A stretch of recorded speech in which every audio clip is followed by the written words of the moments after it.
नमस्कार, insider live में आपका स्वागत है। आपके साथ में मैं हूं अनामिका। चिराग पासवान की बढ़ती रोशनी से उनके चाचा पशुपति पारस की घबराहट जो है वो साफ तौर पर देखने को मिल रही है। जी हां, अब ऐसा लग रहा है जैसे कि जहां जहां डाल डाल चिराग पासवान तो पात पात पशुपति पारस। ये कहावत जो है वो बिल्कुल ही साक्षात तौर पर देखने को सामने आ रही है।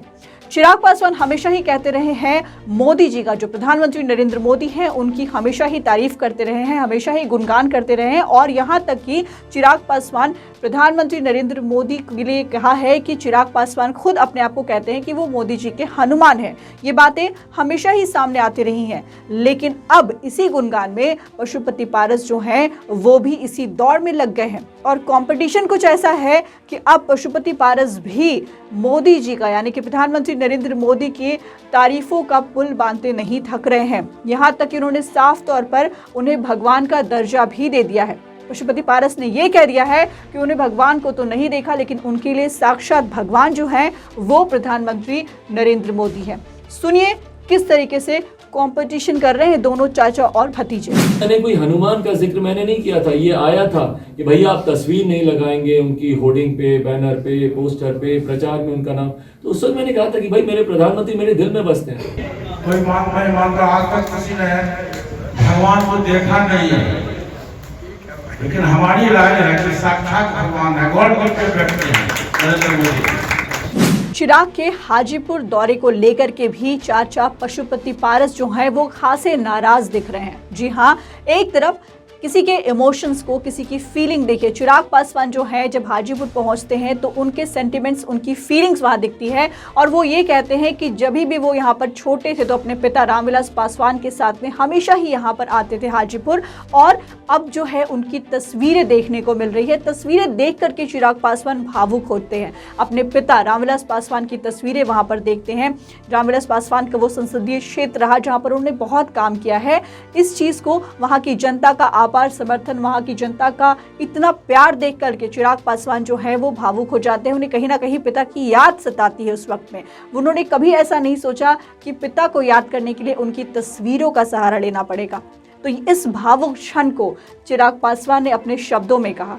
इस पर भी पारस को ऐतराज है। जी हाँ, इस पर भी उनके चाचा पशुपति पारस की घबराहट जो है वो साफ तौर पर देखने को मिली। उन्होंने साफ कह दिया कि चिराग आखिर हाजीपुर का दौरा क्यों कर रहे हैं, क्यों नहीं वो अपने संसदीय क्षेत्र जमुई का दौरा कर रहे हैं, जिससे कि उनको व्यक्तिगत और राजनीतिक दोनों लाभ मिलेगा।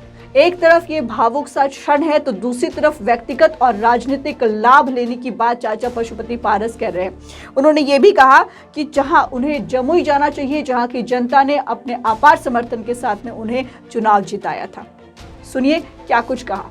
पहले चिराग जी से ये पूछिए कि आप जमुई छोड़ के क्यों भाग रहे हैं? मूल प्रश्न ये नहीं है कि चिराग जी का हर चुनाव है। मूल प्रश्न ये है कि जमुई की जनता ने आपको अपार बहुमत से 2 बार चुनाव जिताया, 2014 में, 2019 में। फिर आप वहाँ क्यों छोड़ रहे हैं? क्या कारण है? ये आप लोगों को पूछना चाहिए चिराग पासवान जी से कि आप जमुई छोड़ के पूरे बिहार में क्यों भटक रहे हैं? जितना समय वो हाजीपुर में दे रहा है, जितना समय यदि जमुई में देता उसको व्यक्तिगत रूप से, राजनीतिक रूप से बेनिफिट होता, फायदा मिलता। जब मैं उनके साथ आता था, हाजीपुर घूमता था, उनका लोकसभा क्षेत्र रहा था। आज जब मैं यहाँ पर आता हूँ तो लोग उनके बारे में जिक्र करते हैं, उनकी तस्वीरें दिखाते हैं, उनकी यादें दिखाते हैं। यकीनन ये चीज़ें आपको भावुक करती हैं, पर कहीं ना कहीं ताकत भी वही देते हैं। उन्हीं का ही आशीर्वाद है, जहाँ कहीं पर भी हैं वही मुझे ताकत देते हैं, अपना आशीर्वाद देते हैं। एक तरफ चिराग पासवान जो है वो हमेशा ही परिवार के साथ दिखे हैं। रामविलास पासवान के निधन के बाद से अपनी मां रीना पासवान के साथ कंधे से कंधा मिला करके हमेशा रहे और कभी भी उन्हें अकेला नहीं छोड़ा है। ना सिर्फ अपनी मां रीना पासवान बल्कि अपने पूरे परिवार को जोड़कर रखने की कोशिश किए हैं। और ये कोशिश इन तस्वीरों में साफ दिख रही है कि जब वो अभी कुछ दिन पहले अपने पैतृक गाँव खगड़िया गए थे तो वहाँ अपनी बड़ी माँ से भी मुलाकात की थी। और वहाँ पर जितने बच्चे थे, उनके परिवार के जितने लोग थे, उन सब के पास चिराग पासवान गए थे और सबके साथ मिलकर के आसपास के जगहों पर वो घूमने भी गए थे। यानी कि कह सकते हैं कि एक अच्छा समय उन्होंने अपने पूरे परिवार के साथ व्यतीत किया। और इससे कहीं ना कहीं ये देखने को मिलता है कि चिराग पासवान जो हैं परिवार के साथ में हमेशा ही खड़े दिखे हैं, परिवार को एकजुट करने की कोशिश में लगे हुए हैं।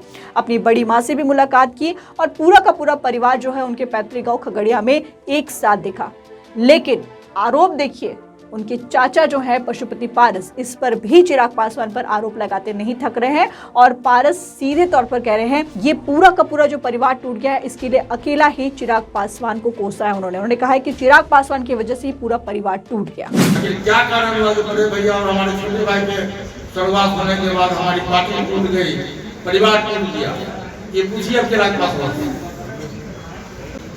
आज उनके चले जाने के बाद, बड़े भैया के चले जाने के बाद क्या पर कौन सी परिस्थिति आई, परिवार अलग हो गया, परिवार टूट गया, दिल टूट गया, पार्टी टूट गई। रामविलास पासवान ने दलित वोटों को एकजुट करके रखा था। ये सबको पता है कि रामविलास पासवान एक बहुत अच्छे नेता थे और उन्हें जो कह सकते हैं कि दलित वोट जो था उसका पूरा का पूरा एक स्टॉक जो था वो रामविलास पासवान के पास था। लेकिन उनके जाने के बाद इसकी विरासत की लड़ाई शुरू हो गई। बेटे चिराग पासवान और जो भाई उनके हैं पशुपति पारस, इन लोगों के बीच में इसकी विरासत की लड़ाई शुरू हो गई। लेकिन जिस तरीके से जनता का समर्थन चिराग पासवान के सामने में देखने को मिलता है, चिराग पासवान के साथ देखने को मिलता है, उससे ये साफ कह सकते हैं कि जनता जो है अपने रामविलास पासवान के जाने के बाद में अकेले खड़े चिराग पासवान के साथ में सीधे तौर पर है। हालांकि आपको ये भी बता दें कि बीजेपी और जेडीयू को ऐसा लगा था जैसे कि चाचा पशुपति पारस और रामविलास पासवान के छोटे भाई पशुपति पारस के पास में ये जो वोट है, दलित लोगों का ये जो वोट है, वो पूरा का पूरा वोट पारस के पास चला जाएगा और इसी वजह से कहीं ना कहीं उन्हें कैबिनेट में जगह मिली और केंद्रीय मंत्रिमंडल में जगह मिली पशुपति पारस को। और लेकिन अब जो है ये डर सता रहा है पशुपति पारस को, क्योंकि जनता का पूरा समर्थन जो है वो चिराग पासवान के पास में है। अब इससे तो देखिए, ये चिराग को जिस तरीके से जनता का भरपूर समर्थन मिला है उससे तो यही कह सकते हैं कि कैबिनेट मिनिस्टर होने के बाद भी पशुपति पारस जो हैं वो बीजेपी का या फिर बीजेपी के विधायक लोग का दिल नहीं जीत पाए हैं। तभी तो विनय बिहारी जो बीजेपी के विधायक हैं, देखिए क्या कुछ कह रहे हैं। लड़का बहुत सुलझा हुआ है, मैं उससे प्यार करता हूँ, मिला नहीं हूँ, लेकिन लव है, रोमांस है उससे। क्यों? इसलिए कि फालतू गॉसिप में नहीं रहता, किसी नेता पे व्यक्तिगत टिक्का टिप्पणी से बचता है और मुझे तो कभी कभी लगता है अपने पिता से भी महान नेता बनेगा। मोदी जी को अगर वो अपना भगवान आदर्श मानते हैं, कहते हैं कि मैं उनका हनुमान हूँ, तो ये अच्छी बात है क्योंकि मोदी जी का फैन मैं भी हूँ। चिराग पासवान अपने पिता रामविलास पासवान की विरासत को बचाने के लिए हर संभव कोशिश कर रहे हैं। जिस तरीके से विपक्ष के एक नेता को खड़ा होना चाहिए, जिस तरीके से सरकार जो भी गलत काम कर रही है उसके खिलाफ आवाज उठानी चाहिए, ये तमाम चीजें जो हैं वो चिराग पासवान कर रहे हैं और अपने पिता की विरासत को बचाने के लिए हर संभव कोशिश वो कर रहे हैं, चाहे वो परिवार को भी बचाने की बात हो या फिर पिता के विरासत को बचाने की बात हो। और इस जगह पर उनके चाचा पशुपति पारस जो हैं और रामविलास पासवान के छोटे भाई पशुपति पारस जो हैं, वो कहीं भी उनकी कोई भी कोशिश जो है वो सामने नजर नहीं आती है। तो इस खबर में इतना ही। अनामिका को दीजिए इजाजत। नमस्कार।